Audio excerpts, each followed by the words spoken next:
Bienvenue dans What the Code, le podcast de YouNup qui pose des questions au monde du dev et de l'IT. Dans chaque épisode, retrouvez un expert qui viendra discuter avec moi autour d'un thème choisi. Aujourd'hui, je reçois Pierre Grado, développeur logiciel spécialisé dans l'embarqué chez YouNup. Je suis Benjamin Ozano et vous écoutez What the Code épisode 1, les TU vraiment utiles ?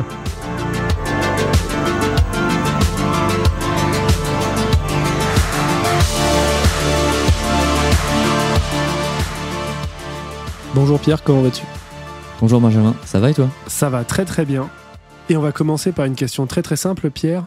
C'est quoi un test unitaire pour toi ? Alors en test unitaire, je me place d'un point de vue développeur, un codeur.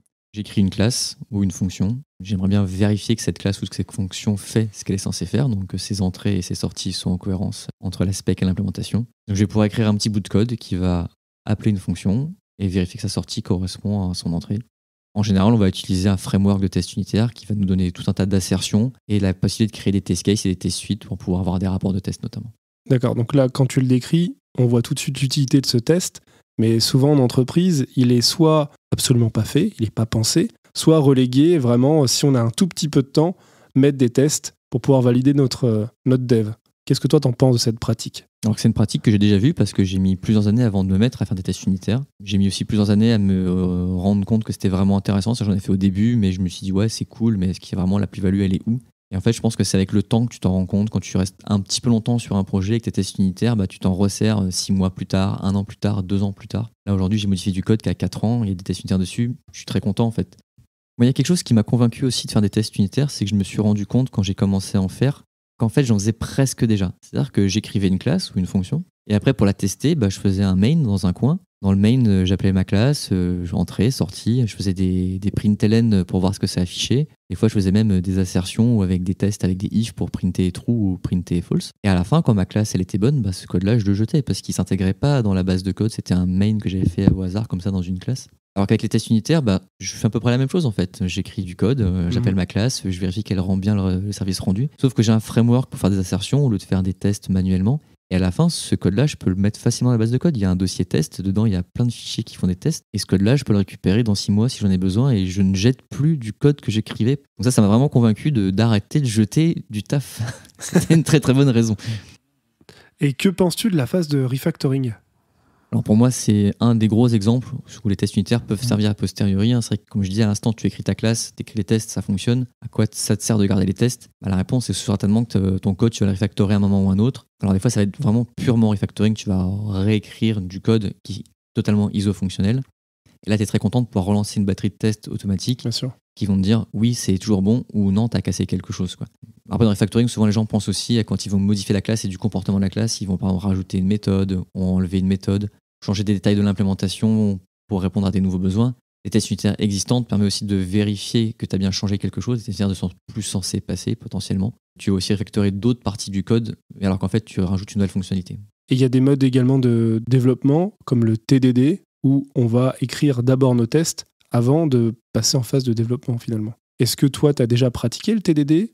Est-ce que tu as eu des collègues développeurs qui l'ont pratiqué ? Et qu'est-ce que tu en penses ? J'ai jamais pratiqué et j'ai jamais vu de gens autour de moi dans un univers proche, j'entends de collègues dans la même entreprise, dans la même équipe qui pratiquaient. L'idée me paraît intéressante. J'ai toujours eu du mal à le mettre en œuvre parce que j'ai du mal à dire je vais concevoir une classe, elle aura ces 5 méthodes et ces 5 méthodes feront ça et je vais coder ça et à la fin ça sera cool en fait. J'ai une approche un peu organique du code et je vais écrire un peu au fur et à mesure, je vais traficoter des trucs, je vais découper au fur et à mesure. Si j'ai écrit une batterie de test à l'avance et qu'en fait je suis obligé de péter constamment ma batterie de test parce que mon code, je le modifie totalement au fur et à mesure. Ouais, là je suis entièrement d'accord avec toi. Si c'est très atomique, ça va être assez simple d'écrire nos règles de test, mais derrière, on sait très bien qu'on va manquer de liberté. Dans le monde réel, c'est assez commun de revenir sur des choses pendant le sprint en fait. Toi, comment tu t'y prendrais ?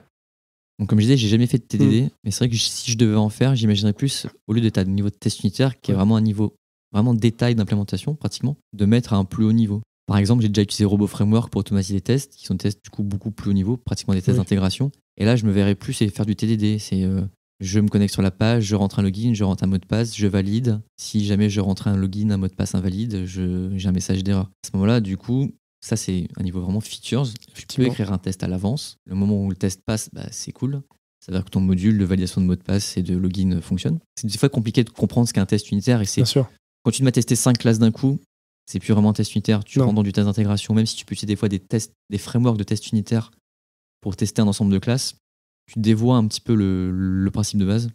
Après, l'idée aussi que j'ai vu un article récemment qui expliquait qu'en fait, au début, tu vas faire une classe égale un fichier de test unitaire, mais que si au bout d'un moment, cette classe-là, tu la découpes en 2 classes, par exemple une classe utilitaire et vraiment la classe d'interface pour le code, t'as pas forcément besoin de casser tes tests unitaires en fait.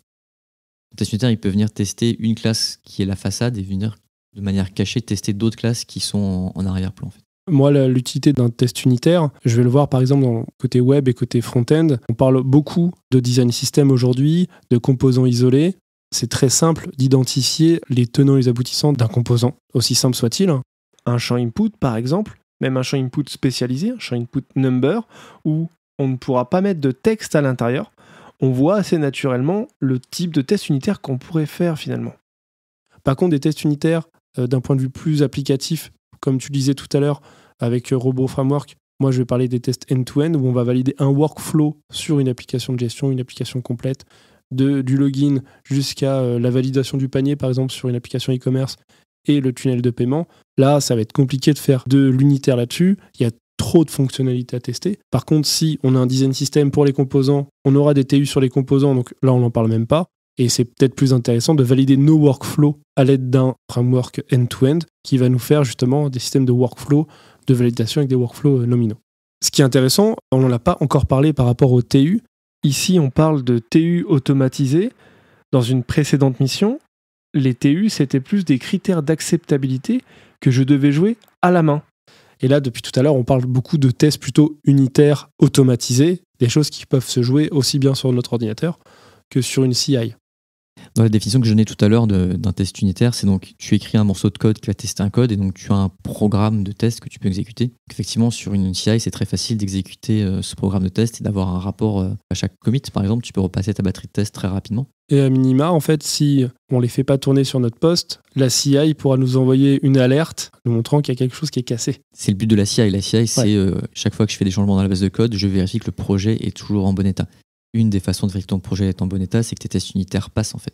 Dans des langages compilés, tu vas compiler le projet pour vérifier que ça compile toujours. Quand tu as des tests unitaires, tu vas les exécuter pour vérifier que les tests unitaires passent toujours.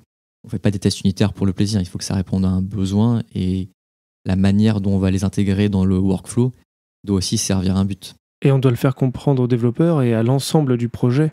Parce que pendant longtemps, côté front, on était un peu l'enfant pauvre des tests unitaires.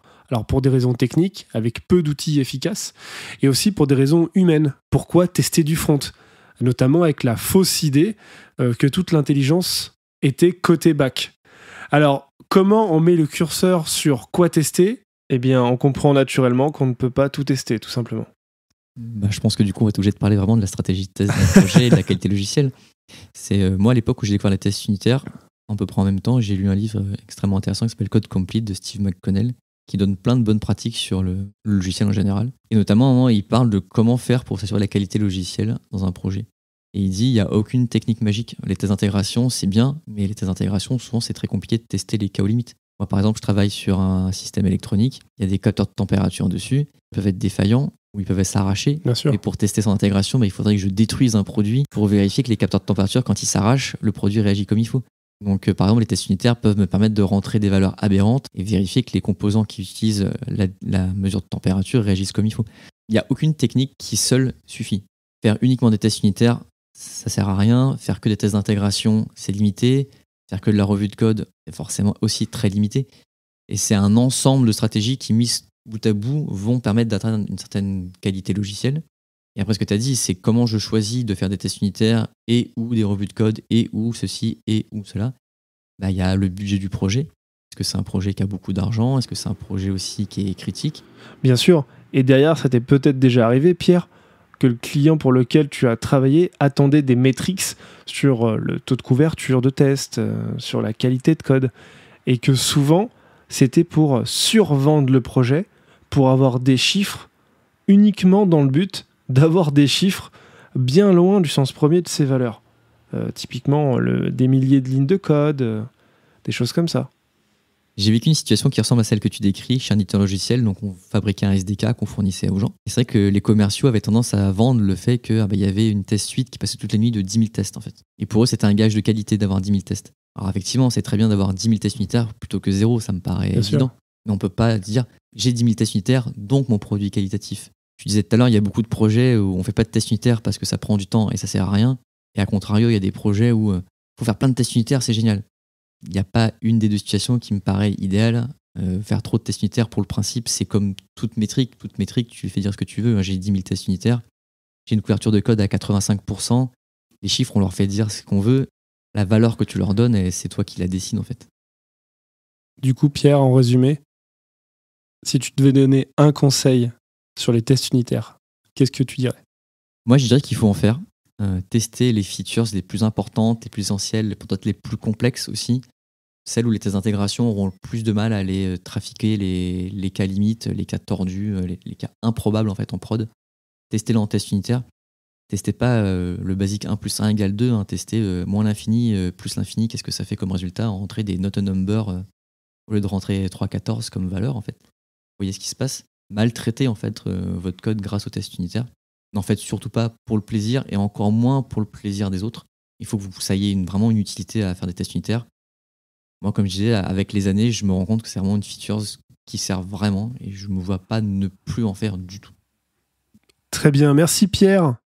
C'est la fin de ce podcast. Merci de nous avoir écoutés. Vous pouvez nous retrouver sur toutes les plateformes de podcast disponibles, mais également sur le site de younup.fr. Et vous retrouverez plein de liens intéressants dans les notes de l'émission.